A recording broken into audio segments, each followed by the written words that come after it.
Hey guys, welcome to my channel Exam Station. आशा करता हूँ कि आप लोग अच्छे होंगे। इस वीडियो में आपको बताने वाला हूँ कि 17 मार्च को एक राज्यसभा का सेशन हुआ था, जिसका सेशन नंबर है आपका 251। तो राज्यसभा के सेशन नंबर 251 में रेलवे के बारे में कुछ इंक्वायरी दी गई थी। अगर आप लोगों ने वो चीज़ नहीं सुनी तो इस वीडियो के माध्यम से मैं आपको अवगत कराना चाहता हूँ कि माननीय रेल मंत्री पीयूष गोयल जी ने क्या बोला था अपनी अपकमिंग वैकेंसीज़ के बारे में, और जो वैकेंसीज अभी पेंडिंग में हैं उनके बारे में भी क्या बोला था। तो अगर आप ये चीज़ जानना चाहते हो तो प्लीज़ वीडियो को पूरा देखें। अगर वीडियो अच्छी लगती है गाइस तो प्लीज़ वीडियो को लाइक करना, कमेंट करना और हाँ, चैनल को सब्सक्राइब करना मत भूलना। आपको ऐसी ही ताज़ी खबरें रेगुलर मिलती रहेंगी। ओके गाइस, तो चलिए वीडियो को मैं स्टार्ट कर रहा हूँ, देखिए वीडियो को आप। रेलवे का इतिहास रहा है मान्यवर कि रेलवे ने देश की तरक्की में अपनी महत्वपूर्ण भूमिका निभाई है। रेलवे ने देश के विकास में अपनी महत्वपूर्ण भूमिका निभाई है। लेकिन उस रेलवे के साथ आज सरकार क्या कर रही है, इसके बारे में हमें गंभीरता पूर्वक विचार करना पड़ेगा। माननीय मंत्री जी यहां पर बैठे हैं। अभी पिछले कुछ दिनों पहले कहा गया साहब 150 ट्रेनें निजी हाथों में दी जाएंगी, 50 प्लेटफॉर्म निजी हाथों में दिया जाएगा।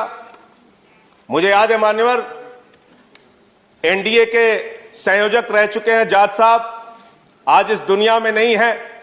उनको श्रद्धांजलि देना चाहूंगा इस अवसर पर। 74 में उन्होंने बहुत बड़ी हड़ताल की थी, और जो 1974 की हड़ताल थी मान्यवर रेलवे की, उस हड़ताल में मांग थी कि 5 लाख कर्मचारियों को पक्का करो। और तब रेलवे के नियमित कर्मचारियों की संख्या थी 15 लाख, ट्रेनों की संख्या थी 11,000। आज ट्रेन हो गई 22,000, कर्मचारियों की संख्या घट के हो गई 13 लाख। 74 से आज कर्मचारी हम नहीं बढ़ा पाए, रोजगार हम नहीं बढ़ा पाए। तकनीक हम बढ़ाने का दावा करते हैं, लेकिन उस तकनीक से लोगों को रोजगार की वृद्धि कितनी हुई है हम नहीं बता पाए। निश्चित रूप से दुर्घटनाओं का जिक्र अभी हुआ, उसमें कुछ कमी आई है, अच्छी बात है। लेकिन ये सब कुछ निजी हाथों में करने पर आमादा क्यों रहते हैं आप? सब कुछ बेचने के लिए तैयार क्यों रहती है सरकार?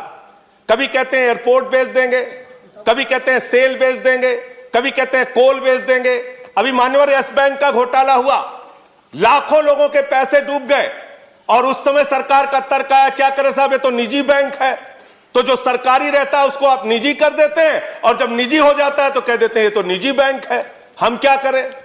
ये किस प्रकार की दोहरी व्यवस्था है? ये किस प्रकार से हमारी सरकार की सोच है? सारी कंपनियों को, सारी चीजों को बेचने की जो हमारी परंपरा है, उस पे सरकार को रोक लगानी चाहिए। 2-3 पॉइंट मान्यवर और कह के अपनी बात को खत्म करूंगा। आउटसोर्सिंग एक शब्द है, हर चीज को आउटसोर्सिंग करना है। आउटसोर्सिंग कितना बड़ा घोटाला है और कितना बड़ा एक कर्मचारियों के साथ धोखा है, इसके बारे में भी सरकार को विचार करना चाहिए। ठेके पे आप सब कुछ दे देते हैं, सफाई से लेके सब कुछ आप ठेके पे दे देते हैं, और जो कर्मचारी काम करते हैं उन कर्मचारियों से ज्यादा तनख्वाह पे दस्तखत करा के कम तनख्वाह दी जाती है। मांग हुई तो आपने बैंक के खाते खुलवा दिए। जो ठेकेदार है उसने एटीएम लोगों के लेके रख लिए, वो पैसा खुद निकाल लेता है तनख्वाह आने के बाद। तो मेरा ये कहना है, ये एक आउटसोर्सिंग का जो नाम देके सारी चीजों को आप बाहरी व्यवस्था को निजी हाथों में देने का काम करते हैं, वो कर्मचारियों के साथ, ठेका मजदूरों के साथ एक बहुत बड़ा शोषण है। इसके साथ साथ मान्यवर, आप नई ट्रेनें, बस सबको आपने थोड़ा समय दिया, मुझे भी कृपा कीजिए सर। आपने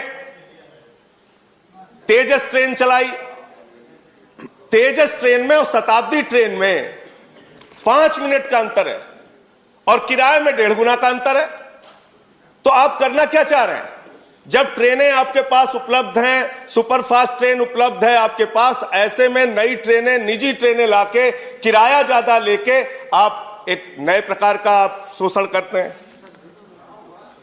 मैं मान्यवर आपके माध्यम से सिर्फ इतना कहना चाहूंगा कि रेलवे इस देश की जीवन रेखा है, और रेलवे की आज जो दुर्दशा है उसके सबसे बड़ी कहानी अगर आपको जाननी है तो झांसी के अंदर पिछले साल हादसा हुआ था। ट्रेन में सफर करने वाले यात्रियों की जान चली गई।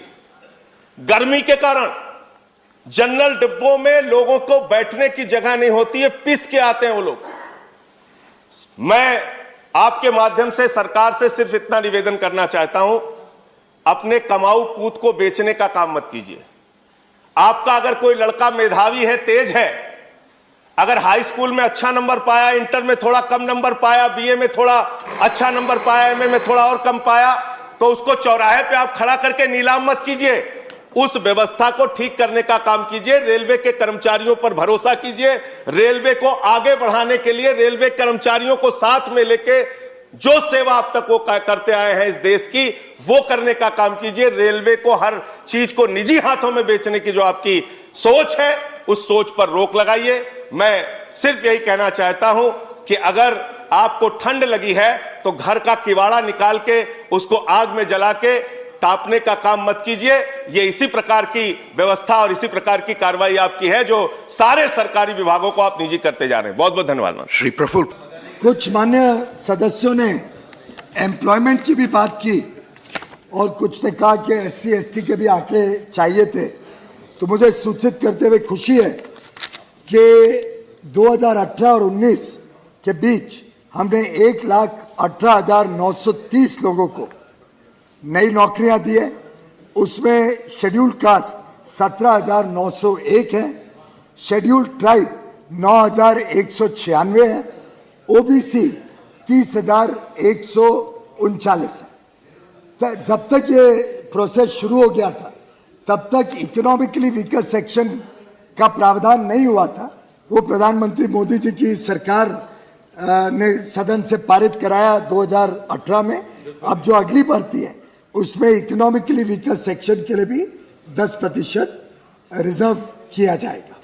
दिव्यांगों को भी 1680 नौकरियां रेलवे दे पाया है और मैं समझता हूं कि हर प्रकार से भारतीय रेल इस देश में युवा युवतियों के उमंग और उत्साह को रिस्पेक्ट करता है।